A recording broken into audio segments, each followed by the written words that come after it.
అరకులోయలో ఈ నెల 29 నుంచి ఫిబ్రవరి 1వ తేదీ వరకు అరకు ఫెస్ట్ను రాష్ట్ర పండుగగా ఘనంగా నిర్వహించనున్నారు. గతేడాది నిర్వహించిన చలి అరకు ఫెస్టివల్కు పర్యాటకుల నుంచి మంచి స్పందన లభించడంతో ఈ ఏడాది గిరిజన సంస్కృతి, అరకు సహజ సౌందర్యాన్ని ప్రపంచానికి పరిచయం చేసేలా ప్రభుత్వం ప్రతిష్టాత్మకంగా ఈ ఉత్సవాలు నిర్వహిస్తున్నట్లు కలెక్టర్ దినేష్ కుమార్ తెలిపారు.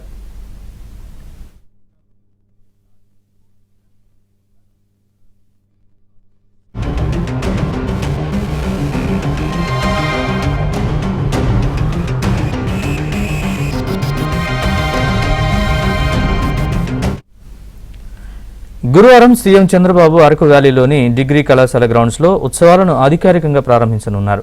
సీఎం పర్యటనలో భాగంగా చొంపి గ్రామాన్ని సందర్శించి అక్కడ అమలవుతున్న హోంస్టే పాలసీని పరిశీలించడంతో పాటు గిరిజనులతో నేరుగా చర్చించనున్నట్టు కలెక్టర్ వెల్లడించారు.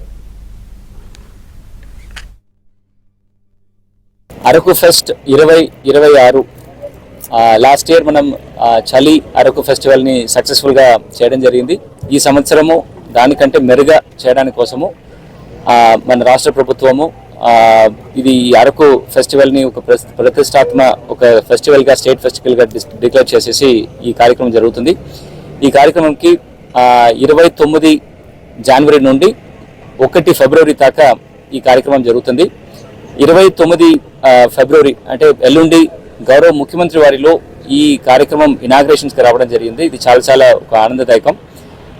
ఎందుకంటే అరకు ప్రాంతము అభివృద్ధి, టూరిజం సంబంధపడిన అభివృద్ధిలో ముఖ్యమంత్రి గారు చూపించిన ఈ చర్యలు చాలా సంతోషము. ఇక్కడ ఉంటున్న ట్రైబల్స్ అందరూ కూడా దీని ద్వారా ఆయనకి ధన్యవాదాలు తెలియజేసుకుంటారు. టూరిజం మన జిల్లాలో 5 లొకేషన్స్లో క్యారవన్ పార్క్స్ శాంక్షన్ అవ్వడం జరిగింది. ముఖ్యంగా పారాగ్లైడింగ్, పారా మోటరింగ్, దెన్ మనకు ఉంటున్న స్కూబా డైవింగ్, ఇక్కడ వైజాగ్లో ఉంటున్న టీం కూడా ఇక్కడ మళ్ళీ ఈ వాటర్ బేస్డ్ స్పోర్ట్స్కి ఉంటున్న అడ్వెంచర్ యాక్టివిటీస్ కూడా ఇక్కడ ఇంట్రొడ్యూస్ చేయడానికి ఉంటున్నారు. ఆ విషయాలన్నీ కూడా ఆయనకి చూపించడం జరుగుతుంది.